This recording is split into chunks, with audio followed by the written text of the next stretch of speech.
Hi, everyone. Great to be back. It's been a while. I tried to figure out when was the last time I was at droidcon London. It was apparently 2018. A lot has happened since then. So I'm doing my favorite type of topic again, Bluetooth, which is also my least favorite topic. But yeah, someone's got to do it, right? So it's 2022, and by this time, Bluetooth on Android should be working fine, right? So just a quick raise of hands, who here is working on Bluetooth Low Energy in apps? I guess that's why you're here. Also, I'm very sorry. But we're going to try to fix that today. At least I'm going to try to give you some advice, give you some insights I have about this. So let's get started. I'm going to cover like the basics fairly quick. Most of you here seem to know most of the stuff of BLE anyway, so we're going to go through that quite fast. So there are two types of Bluetooth. There's a Bluetooth Classic, and there's Bluetooth Smart. And for those of you who haven't heard what Bluetooth Smart is, it's going to be obvious in a moment. Very badly chosen name. We're not going to talk about Bluetooth Classic, fortunately. It's there, it works, sort of. It's just cumbersome to work with. So yeah, skip that. So there's Bluetooth Smart. What is Bluetooth Smart? Well, Bluetooth Smart is Bluetooth Low Energy because they had a marketing department, and they thought that Bluetooth Low Energy was a bad name for marketing, so they used Bluetooth Smart, which you can find on packages and stuff like Bluetooth Smart. Nobody uses that. I've never heard it used for real. So yeah, Bluetooth Low Energy. That's. We're going to skip the history of Bluetooth and Bluetooth Low Energy. We're going to look at the history first of what Bluetooth Low Energy on Android is. Anyone know when it was introduced? Okay. API level 18. That's more than 9 years ago. Yeah, I know. Some of you weren't even born then. No. Yeah, so it was there. It was barely functional, I can say. It has issues already done. And then in API, with Android 5.0 or API level 21, there came a new scanner API that made things a little bit easier to work with in order to discover devices. That was quite cumbersome at first. Still, the whole BLE communication part was the same API. It's still the same API today, basically. In API level 26, that's Android 8.0, they introduced BLE 5 support and also the companion device manager, which we're going to look at a lot here next. And they did a bunch of fixes of Bluetooth in general, so did some minor API changes to the Bluetooth GATT stuff. So that was also great. At least I thought so at that time.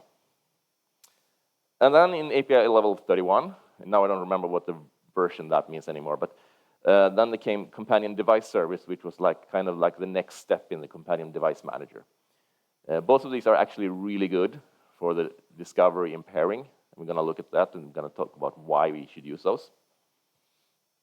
And anyone use the new APIs in API level 33? Good, and you're going to see some fun stuff. So they make API changes in the GATT part of the Bluetooth APIs. Okay, anatomy of BLE. Well, you got the scanning part, which is kind of robust. It works. We're not going to deal with that so much. We're not going to look at the scanning APIs. You get pairing and bonding, which now relies heavily on the companion device manager, which I highly recommend everyone to use. But the bonding part is still the traditional old sending an intent and getting a broadcast and stuff like that. So we're going to look at that as well. And then you have connecting to a BLE peripheral, which is super confusing. So many people get that wrong.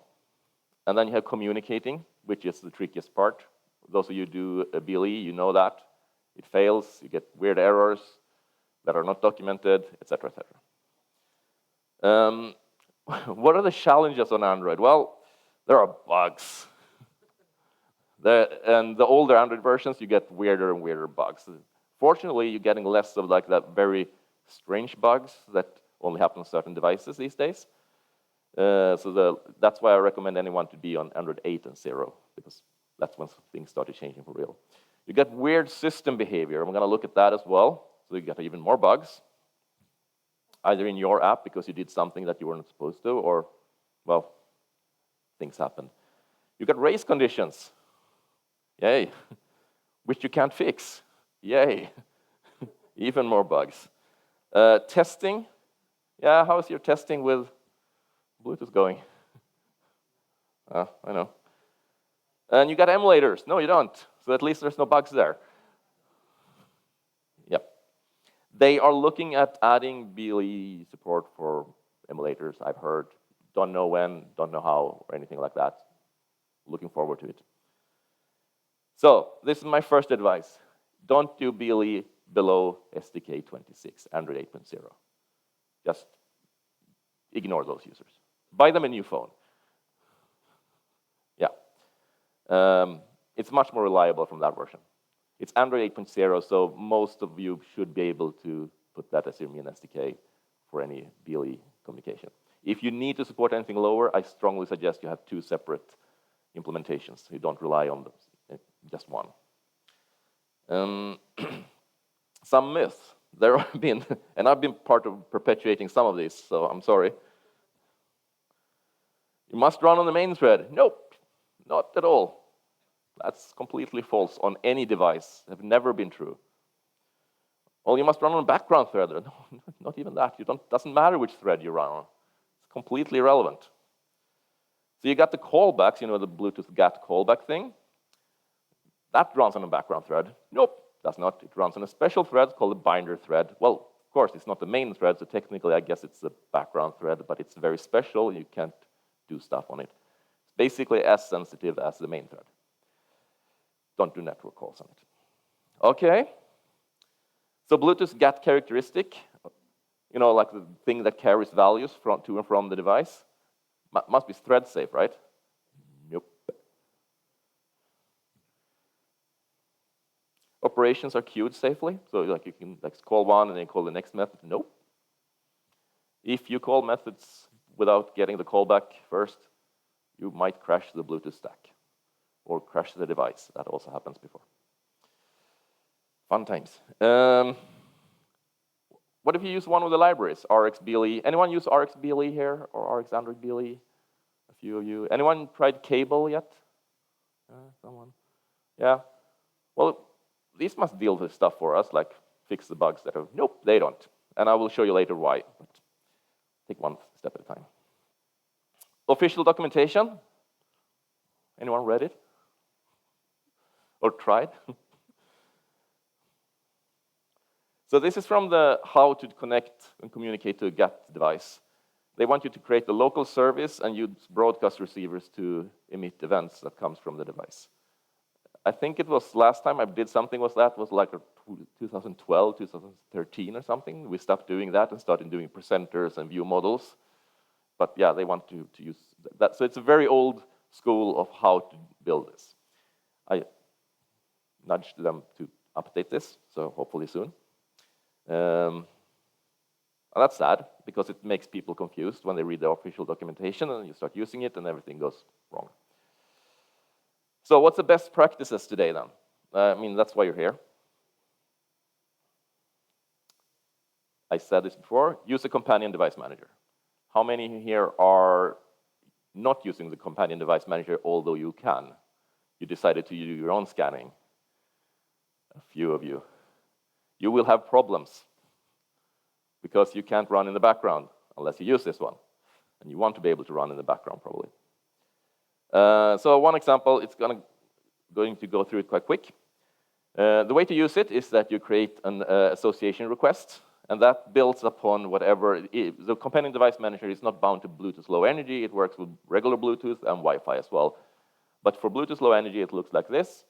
And it's much more powerful than the regular Bluetooth scanning because you can scan for names with a regular expression, which is pretty awesome. Because many of these peripherals, they have a name and then just a number based on that specific device. So you can't just use a regular name filter in the scanning API. But if you use the companion device manager for discovering and pairing, they deal with that for you. So it's super good that way.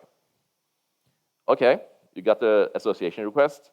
You create the callback, and in the callback, you get an intent sender which you call, which will display a system dialog. Oh, by the way, all these slides will be online immediately after the talk, so if you want to get the code, you can get it there.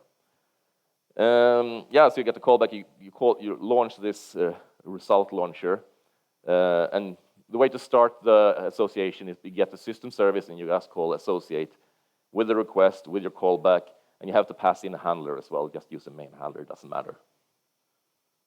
Yep, code looks like that. And then this is the regular register for activity result, and the way we do that these days. I always have to Google this because I just do it like maybe once a year, and I have to find the documentation again. And then you get the Bluetooth device in the parsable, and you can call connect. Okay, great. The dialog looks like this. You can also configure it a little bit if you know that there is only one single device and it's nearby. Depending on the use case, you can get a little bit different UI. It also looks a little bit different depending on the vendor. So the main perk of using the companion device manager are these two permissions, and they are pretty self-explanatory. So you use it, if you pair with the companion device manager, you get to run in the background without doing some strange stuff. You still need a service, of course, in order to run in the background because, yeah, obvious reasons. But you won't be limited in the same way, and you can actually do data in the background.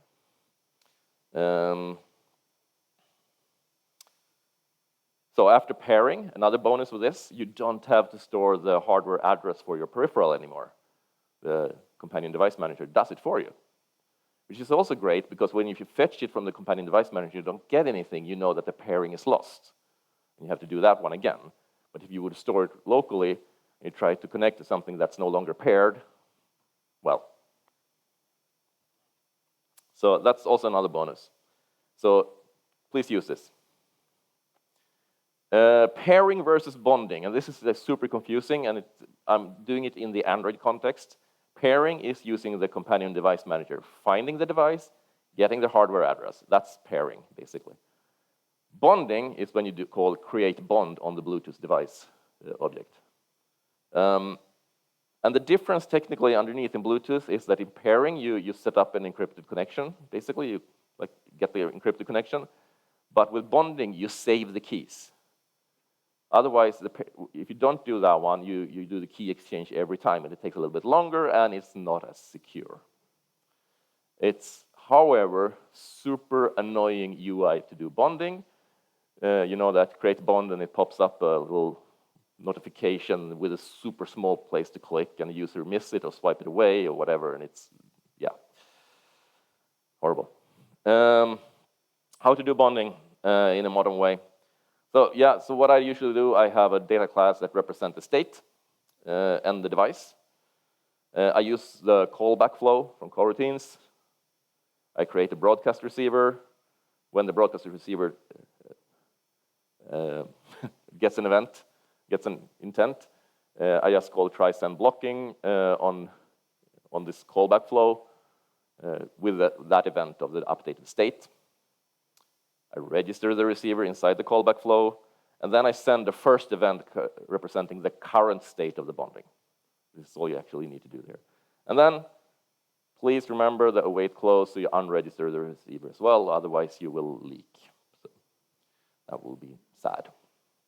Okay, you got the bond, you got this flow. So how do you use it? Let's say you have a function like this where you pass it in, just collect it and just check the state. And there are three states. There's none, bonding, and bonded. Super simple.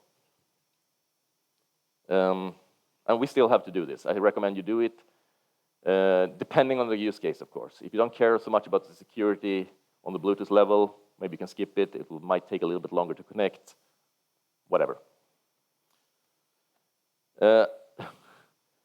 Releasing the bonding, you can create a bond, but you can't release it officially. There's no official documentation, but there is a system-level API that's hidden, but not protected. So you just use reflection to get the method, do it like this. So this is a Kotlin extension method that you can add to the Bluetooth device, and voila, now you can call unbound, or remove bond, it's Just remember to not name it the same as I did first and wonder why nothing worked. Yeah. Okay. Companion device service came in API level 31. This one is actually really cool. I wish they had added it earlier on. You just declare your service here, you extend companion device service, and it looks like this. I'm not going to go through it all, but basically what it will do for you when you register it is that the system will wake up your app when the device is nearby. So if your app is not started. And this is how you do it. We have to use a companion device manager, and you call start observing device presence with the address that you should observe. Okay, always use companion device manager, always use companion device service. That's the beginning. Now to the GAT part. This is the fun part. So it stands for, GAT stands for generic attribute profile, because acronyms are hard. You know, the naming challenge we all have. So what does it mean? Well, those of you who work with this, you know that you got when you do discover services, you can get like the Bluetooth GAT service, which is the bottom part, which is basically just a collection of Bluetooth GAT characteristics, which represent like the data point, where you read and write the data to the device. And then you have descriptors, which are basically, well, describing these characteristics, and also act as configuration points for this characteristic. So this is basically all you need to know to get started with BLE if you haven't done it before. So there are operations, GAT operations you need to think about. This is connection. You connect, and that one is tricky. You need to discover services. Common first mistake, you don't discover services, and you wonder why nothing works. You need to register for notifications, which is not really clear how you do it, because it is a two-step operation. Reading and writing, how do you do that properly? And then disconnect and close, which is really important also on Android. You need to both disconnect and close. Otherwise, you will keep the reference to the Bluetooth system service, and your Bluetooth GAT object and callback will still get events. The architecture for GAT on Android looks like this, and it's important to understand this. So you got your own app, and in that app, you have your Bluetooth GAT object, which you get when you connect, and you got the Bluetooth GAT callback, which you pass into the connect method. Okay? And then you have the system, the operating system, the system server, where all the Bluetooth stuff happens. The communication between those two happens over the binder. The binder communicates over using thread pools. There is a thread pool on each side here. There are multiple threads where a callback can happen on. It's not one single thread, it's multiple threads. The same thing goes in the other direction. Also, a call over this thread, over this binder here, is a blocking operation. If you block for too long on the binder thread, you will cause an ANR on that side. I'm not saying it's technically an ANR, but it's basically the same thing. And then the Bluetooth system service communicates with the Bluetooth device. Technically, we can have many apps talking to the same remote device through the system service. Okay, connecting. And this is how you should do it. No other way. There are, of course, certain exceptions, but for 99% of the cases, this is how you should do it. You pass the application object as a context. No activity here, which we all know. You pass true to autoconnect. Don't use false there, it just causes problems. You have a Bluetooth GAT callback instance. Do not reuse that one. When you disconnect and close, you drop it and you create a new one next time you connect. And you pass null for the handler, which might be a surprise to most of you, because last time I talked about Bluetooth, I said, use a handler here. So yeah. I learned why. You're going to learn as well. The GAT callback, this is how I do it. So I basically convert the callbacks to events and the flow events. So nothing strange. I have a mutable flow, shared flow, one publicly exposed like that.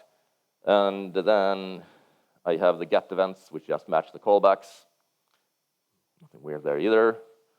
And then in the callback, how it looks, I just create this event instance, and then I pass it into the flow. Now, this is where the bug happens that cannot be fixed. This is where the race condition can occur.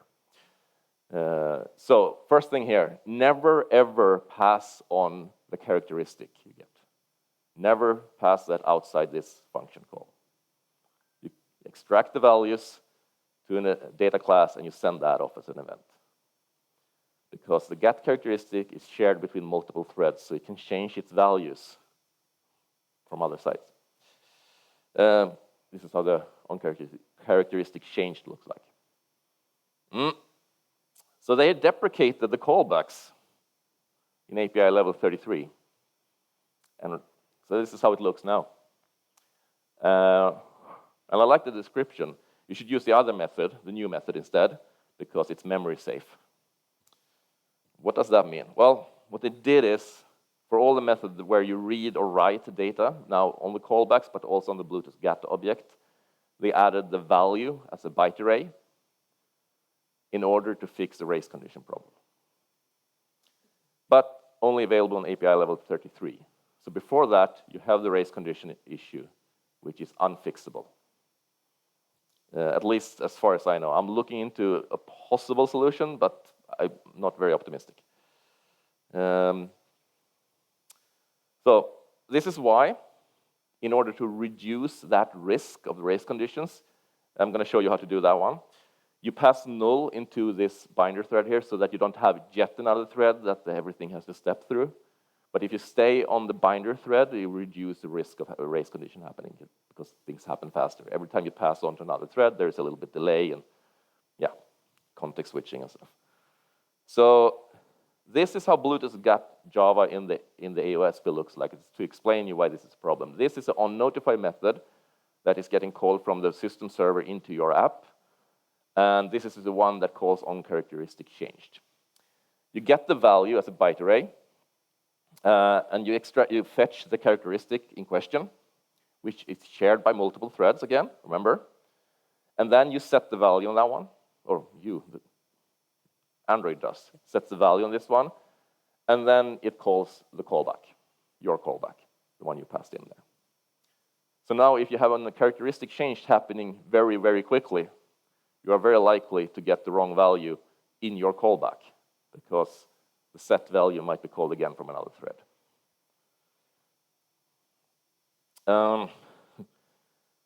Yeah, this is how the get characteristic by ID. It's like, it's two array lists, basically. They just iterates over. And this is how the run or queue callback works. So if you pass in a handler when you do the connect call, it will post it on a handler instead of just running it synchronously, which just increases the risk of the race conditioning happening. This is how the new version looks like. So what they do there is they use a new method and pass in the value instead. So this one deals with the race condition. So yeah, don't use a handler. Don't mix characteristics for reading and writing. You can't decide that yourself. You have to talk to the people who implement your BLE peripheral. One way to deal with the on-characteristic change when it comes to notifications is to have a sequence number in the message. That will let you know if something has happened earlier, so you just get the latest one all the time. It doesn't solve it completely, though. Okay, I'm sorry, that problem is unfixable and you might run into it, but as long as you just try to keep your one characteristic for reading and one for writing, you reduce the risk of bad things happening. At worst, you might miss an event.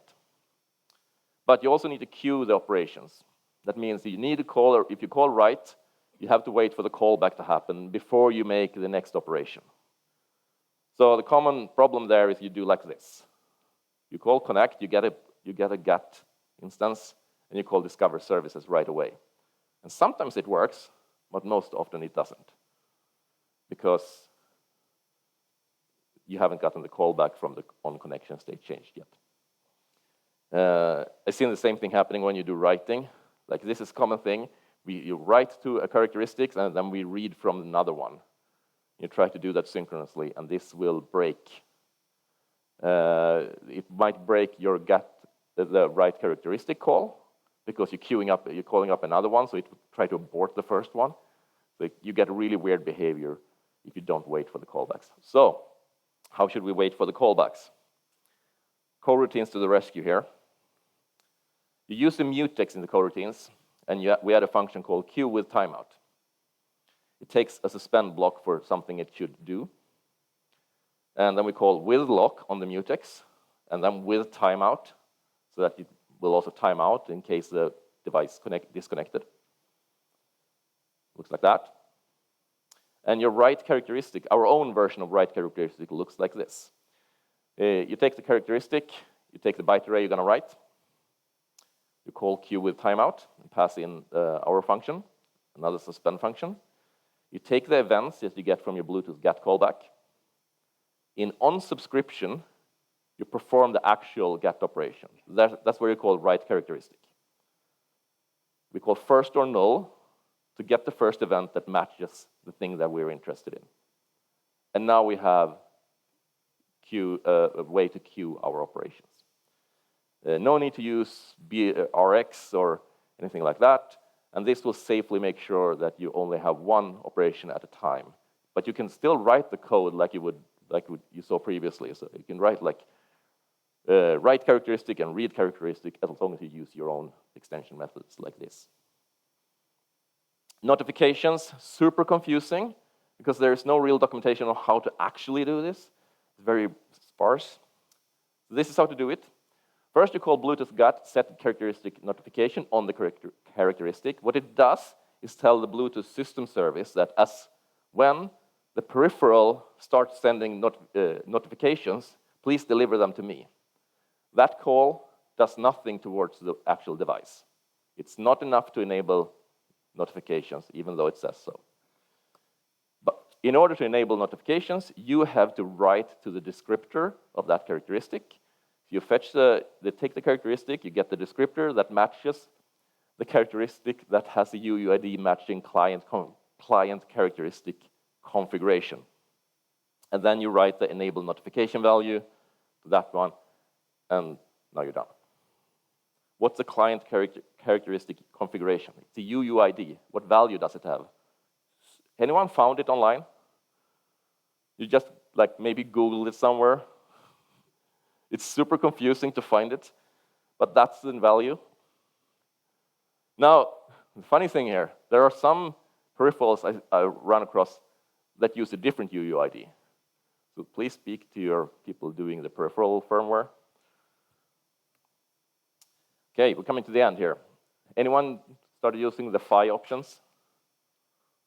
Okay, this is a cool thing, actually. It came with Android 8.0 or BLE 5.0. It works like this. You have a bunch of new constants, phi LE1M, phi LE2M, and phi LE coded. And there is also phi options, S2 and S8.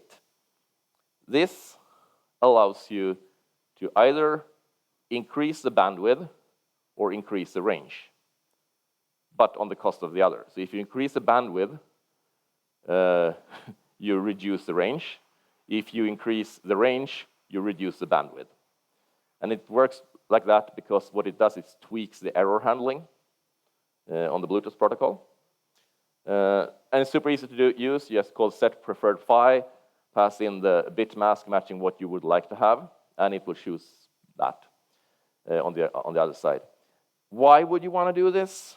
Well, let's say you're going to do firmware updates from the phone. You switch to 2M, and you get 2 megabits instead of 1 megabit. Let's say you want a longer range. That would be nice. You have a smartwatch, and you have your phone left in the house, and you want to get the notifications. You want a 100-meter range. Sure, use coded. Okay. Common pitfalls with this. You're not calling Discover Services, or you're calling it too soon. You're not queuing operations. You might be retaining Bluetooth GET objects. That can lead to really weird behavior. You're setting autoconnect to false, also very common. because you think that I want to call connect myself here. But if you set that to false, you call connect, and it fails the connection first, you have to call connect again. With auto connect, it will connect for you when it's available. And another problem is you're not calling disconnect and close. You should call both. Summing this up, me and SDK26 use the companion device manager and the companion device service when available. The race condition is fixed in API level 33, so yeah, go talk to your product managers. Queue all GATT operations. There is no way around that. You can't try to cheat that. You have to wait until the callback comes before you issue the next one. Client characteristic configuration ID. Now you all know what it is. If someone finds the official documentation for this actual being the one, please send it to me. It's probably in some Bluetooth spec that you have to pay for, but. And do not miss out on the PHY options. PHY options are not available on iOS. So your product manager might say, we don't care, but, but it's great. It's actually, it can make the usability of your peripheral so much better if you want a longer range or you want a faster bandwidth. Okay, with that, I'll end with some time to spare. Thank you very much. You can find the slides here on Speaker Deck. If you have any questions after this, you want to reach me out, Erik Hellman on Twitter. So I don't know if we have time for questions here. Do we? Yeah? Yeah, okay. Questions?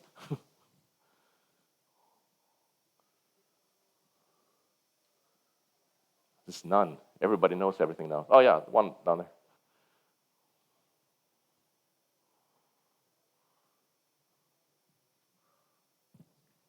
Could you talk any more about the auto reconnect flag? What happens if your user walks away from their device, it's disconnected, and they walk back in range? Yeah, on the auto connect stuff. Yeah, so if you walk away and get disconnected and you come back within a reasonable time, it will try to reconnect, as I found. Any idea what that reasonable time is? I am digging around in the AOSP code, but depending on which version you are, it's in different files. So I'll tweet about it if I find it. Okay. Any other questions? Well, come find me afterwards. Oh yeah, one more.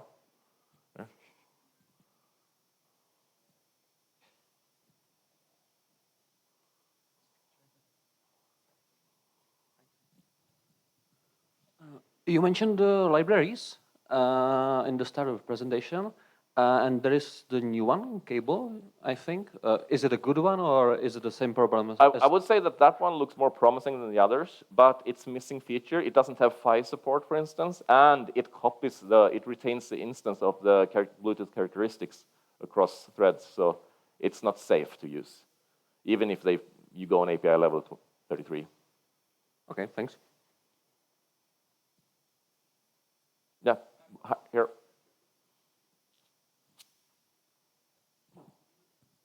Hey, nice talk.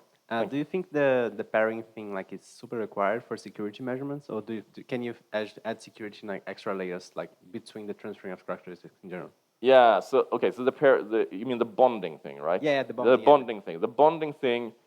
I hate it, but it's the only thing that actually stores the keys, so that you will always have that it's the same device.